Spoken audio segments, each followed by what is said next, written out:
श्रीगणेशाय नमः।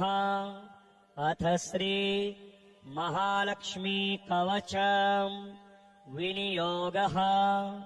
ॐ अस्य श्री महालक्ष्मी कवच मन्त्रस्य ब्रह्मा ऋषिः गायत्री छन्दः महालक्ष्मीर्देवता महालक्ष्मी प्रीत्यर्थम् जपे विनियोगः। इन्द्र उवाच समस्तकवचानां तु तेजस्वी कवचोत्तमम् आत्मरक्षणमारोग्यम् सत्यं तं ब्रूहि गीस्पते। श्रीगुरुरुवाच महालक्ष्म्यास्तु कवचम् प्रवक्ष्यामि समासतः। चतुर्दशसु लोकेषु रहस्यम् ब्रह्मणोदितम्। ब्रह्मोवाच शिरो मे विष्णुपत्नी च ललाटाममृतोद्भवा। चक्षुषेषु विशालाक्षी श्रवणे सागराम्बुजा। घ्राणम् पातु वरारोहा जिह्वा माम्नायरूपिणी। मुखम् पातु महालक्ष्मीः कण्ठम् वैकुण्ठवासिनी।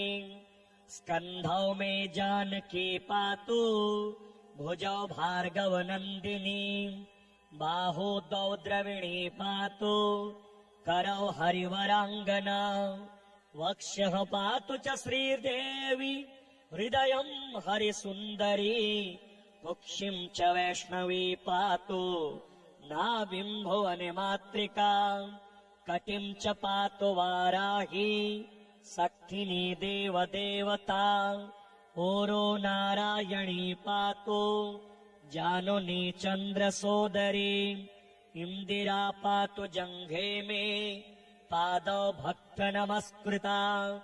नखाम् तेजस्विनी पातु सर्वाङ्गम् करुणामयी। ब्रह्मणा लोकरक्षार्थम् निर्मितम् कवचम् श्रियः। ये पठन्ति महात्मानस्ते च धन्या जगत्त्रये। कवचेनावृताङ्गनाम् जनानाम् जयदा सदा।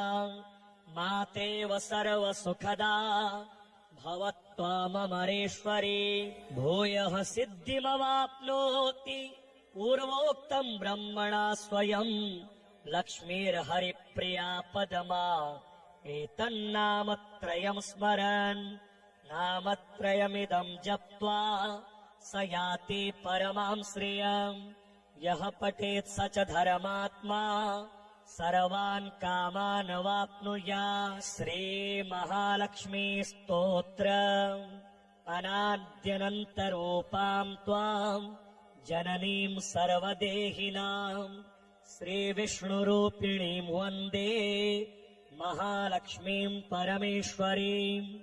नामजात्यादिरूपेण स्थिताम् त्वाम् परमेश्वरीम् श्रीविष्णुरूपिणीम् वन्दे महालक्ष्मीम् परमेश्वरीम्। व्यक्ताव्यक्तस्वरूपेण कृत्स्नम् व्याप्य व्यवस्थिताम् श्रीविष्णुरूपिणीम् वन्दे महालक्ष्मीम् परमेश्वरीम्। भक्तानन्दप्रदाम् पूर्णाम् पूर्णकामकरीम् पराम् श्रीविष्णुरूपिणीम् वन्दे महालक्ष्मीम् परमेश्वरीम्। अन्तर्याम्यात्मना विश्वा मापूर्य हृदि संस्थिताम् श्रीविष्णुरूपिणीम् वन्दे महालक्ष्मीम् परमेश्वरीम्।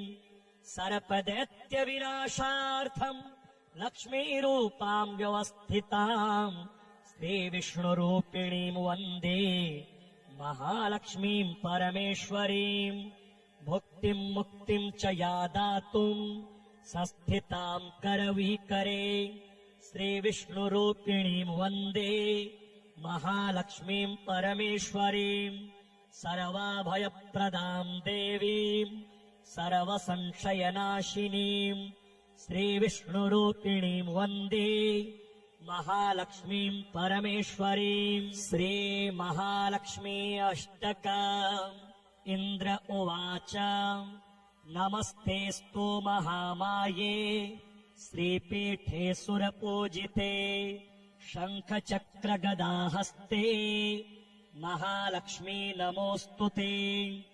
नमस्ते गरुडारूढे कोलासुरभयङ्करी सर्वपापहरे देवी महालक्ष्मी नमोऽस्तु ते। सर्वज्ञे सर्ववरदे सर्वदुष्टभयङ्करी सर्वदुःखहरे देवी महालक्ष्मी नमोऽस्तु ते। सिद्धिबुद्धिप्रदे देवी भुक्तिमुक्तिप्रदायिनी मन्त्रमूर्ते सदा देवी महालक्ष्मी नमोऽस्तु ते। आद्यन्तरहिते देवी आद्यशक्तिमहेश्वरी योगजे योगसम्भूते महालक्ष्मी नमोऽस्तु ते। स्थूलसूक्ष्ममहारौद्रे महाशक्तिमहोदरे महापापहरे देवी महालक्ष्मी नमोऽस्तु ते। पद्मासनस्थिते देवी परब्रह्मस्वरूपिणी परमेशे जगन्मातर महालक्ष्मी नमोऽस्तु ते। श्वेताम्बरधरे देवी नानालङ्कारभूषिते जगतस्थिते जगन्मातर महालक्ष्मी नमोऽस्तु ते। महालक्ष्म्यष्टकम् स्तोत्रम् यः पठेत् भक्तिमात् नरः सर्वसिद्धिमवाप्नोति राज्यम् प्राप्नोति सर्वदा। एककाले पठे नित्यम् महापापविनाशनम् द्विकालम् यः पठे नित्यम् धनधान्यसमन्वितः त्रिकालम् यः पठे नित्यम् महाशत्रुविनाशनम् महालक्ष्मीर्भवेन्नित्यम् प्रसन्ना वरदा शुभा। ॐ श्रीगणेशाय नमः। अथ श्री महालक्ष्मी कवचम् विनियोगः। ॐ अस्य श्री महालक्ष्मी कवच मन्त्रस्य ब्रह्मा ऋषिः गायत्री छन्दः महालक्ष्मीर्देवता महालक्ष्मी प्रीत्यर्थम् जपे विनियोगः। इन्द्र उवाच समस्तकवचानाम् तु तेजस्वी कवचोत्तमम् आत्मरक्षणमारोग्यम् सत्यम् त्वम् ब्रूहि गीस्पते। श्रीगुरुरुवाच महालक्ष्म्यास्तु कवचम् प्रवक्ष्यामि समासतः 14 लोकेषु रहस्यम् ब्रह्मणोदितम्। ब्रह्मोवाच शिरो मे विष्णुपत्नी च ललाटममृतोद्भवा चक्षुषेषु विशालाक्षी श्रवणे सागराम्बुजा। घ्राणम् पातु वरारोहा जिह्वा माम्नायरूपिणी मुखम् पातु महालक्ष्मीः कण्ठम् वैकुण्ठवासिनी। स्कन्धौ मे जानकी पातु भुजौ भार्गवनन्दिनी।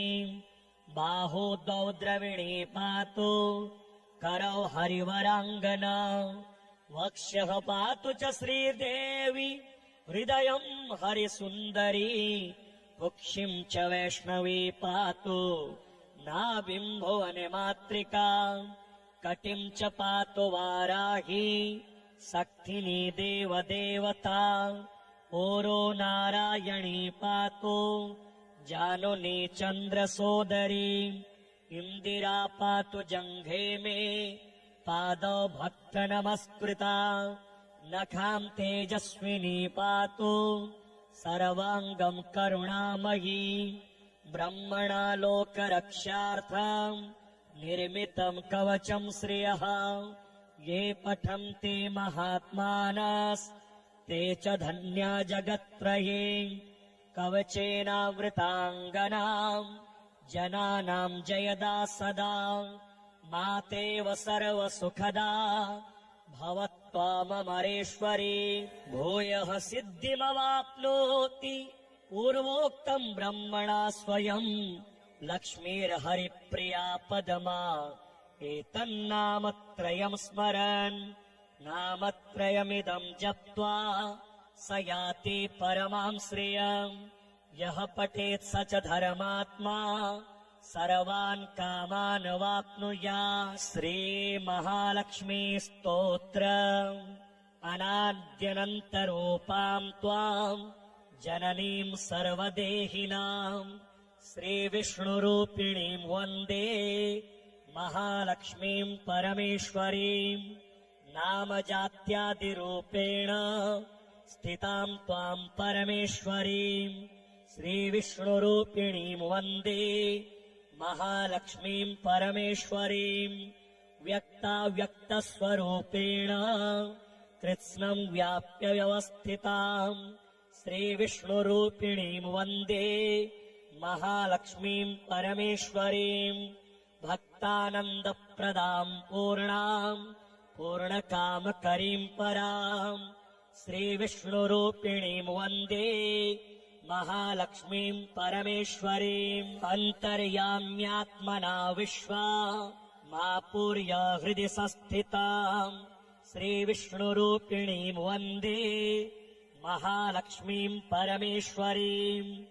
सर्पदैत्यविनाशार्थम् लक्ष्मीरूपां व्यवस्थितां श्रीविष्णुरूपिणीं वन्दे महालक्ष्मीं परमेश्वरीम्। भुक्तिं मुक्तिं च या दातुम् संस्थितां करविकरे श्रीविष्णुरूपिणीं वन्दे महालक्ष्मीं परमेश्वरीम्। सर्वाभयप्रदां देवीं सर्वसंशयनाशिनीं श्रीविष्णुरूपिणीं वन्दे महालक्ष्मीं परमेश्वरीम्। श्रीमहालक्ष्मी अष्टकम्। इन्द्र उवाच नमस्तेऽस्तु महामाये श्रीपीठे सुरपूजिते शङ्खचक्रगदाहस्ते महालक्ष्मी नमोऽस्तु ते। नमस्ते गरुडारूढे कोलासुरभयङ्करी सर्वपापहरे देवी महालक्ष्मी नमोऽस्तु ते। सर्वज्ञे सर्ववरदे सर्वदुष्टभयङ्करी सर्वदुःखहरे देवी महालक्ष्मी नमोऽस्तु ते। सिद्धिबुद्धिप्रदे देवी भुक्तिमुक्तिप्रदायिनी मन्त्रमूर्ते सदा देवी महालक्ष्मी नमोऽस्तु ते। आद्यन्तरहिते देवी आद्यशक्तिमहेश्वरी योगजे योगसम्भूते महालक्ष्मी नमोऽस्तु ते। स्थूलसूक्ष्ममहारौद्रे महाशक्तिमहोदरे महापापहरे देवी महालक्ष्मी नमोऽस्तु ते। पद्मासनस्थिते देवी परब्रह्मस्वरूपिणी परमेशे जगन्मातर महालक्ष्मी नमोऽस्तु ते। श्वेताम्बरधरे देवी नानालङ्कारभूषिते जगतस्थिते जगन्मातर महालक्ष्मी नमोऽस्तु ते। महालक्ष्म्यष्टकम् स्तोत्रम् यः पठेत् भक्तिमात् नरः सर्वसिद्धिमवाप्नोति राज्यम् प्राप्नोति सर्वदा। एककाले पठे नित्यम् महापापविनाशनम् द्विकालम् यः पठे नित्यम् धनधान्यसमन्वितः त्रिकालम् यः पठे नित्यम् महाशत्रुविनाशनम् महालक्ष्मीर्भवेन्नित्यम् प्रसन्ना वरदा शुभा। ॐ श्रीगणेशाय नमः। अथ श्री महालक्ष्मी कवचम् विनियोगः। ॐ अस्य श्री महालक्ष्मी कवच मन्त्रस्य ब्रह्मा ऋषिः गायत्री छन्दः महालक्ष्मीर्देवता महालक्ष्मी प्रीत्यर्थम् जपे विनियोगः। इन्द्र उवाच समस्तकवचानां तु तेजस्वी कवचोत्तमम् आत्मरक्षणमारोग्यम् सत्यं तं ब्रूहि गीस्पते। श्रीगुरुर्वाच महालक्ष्म्यास्तु कवचम् प्रवक्ष्यामि समासतः। चतुर्दशसु लोकेषु रहस्यम् ब्रह्मणोदितम्। ब्रह्मोवाच शिरो मे विष्णुपत्नी च ललाटममृतोद्भवा।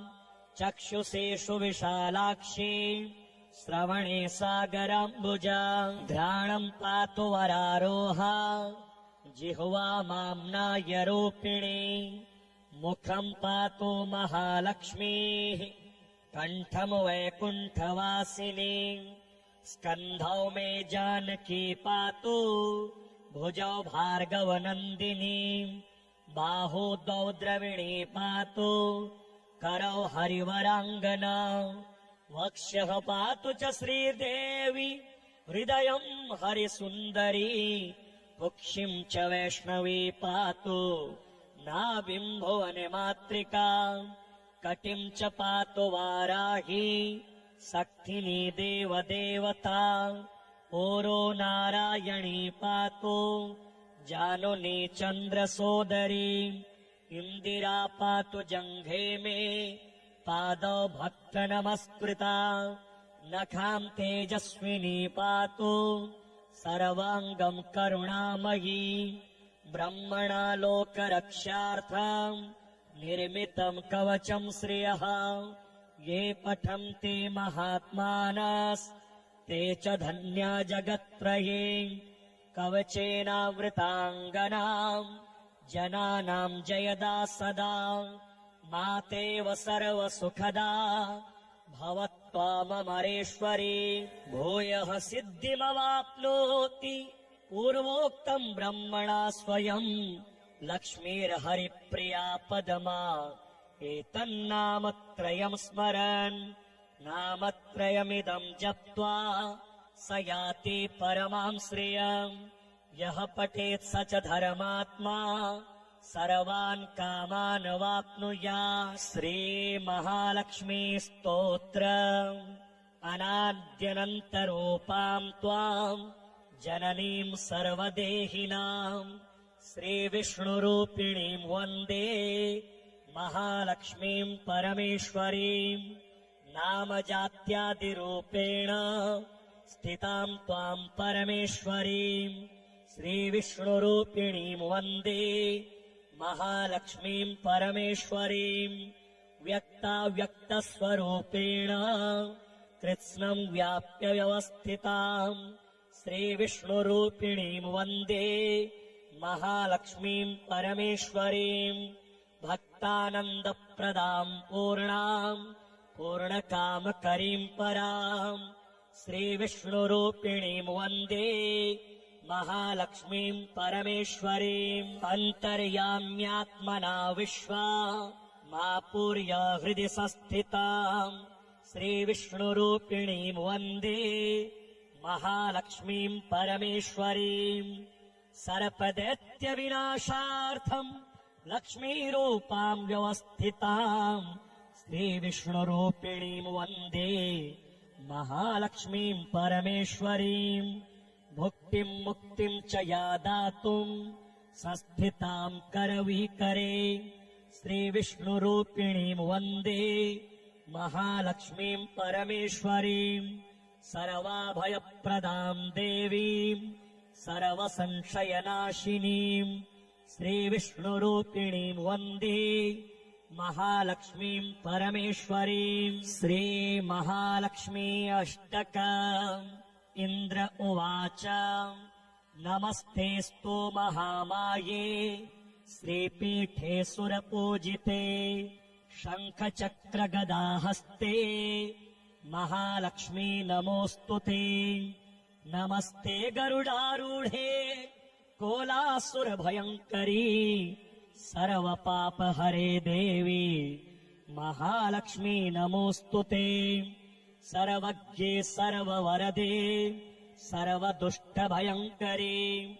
सर्वदुःखहरे देवी महालक्ष्मी नमोस्तुते सिद्धिबुद्धिप्रदे देवी भुक्तिमुक्तिप्रदायिनी मंत्रमूर्ते सदा देवी महालक्ष्मी नमोस्तुते आद्यन्तरहिते देवी आद्यशक्तिमहेश्वरी योगजे योगसम्भूते महालक्ष्मी नमोस्तुते स्थूलसूक्ष्ममहारौद्रे महाशक्तिमहोदरे महापापहरे देवी महालक्ष्मी नमोस्तुते पद्मासनस्थिते देवी परब्रह्म स्वरूपिणी परमेशे जगन्मातर महालक्ष्मी नमोस्तुते श्वेतांबरधरे देवी नानालंकारभूषिते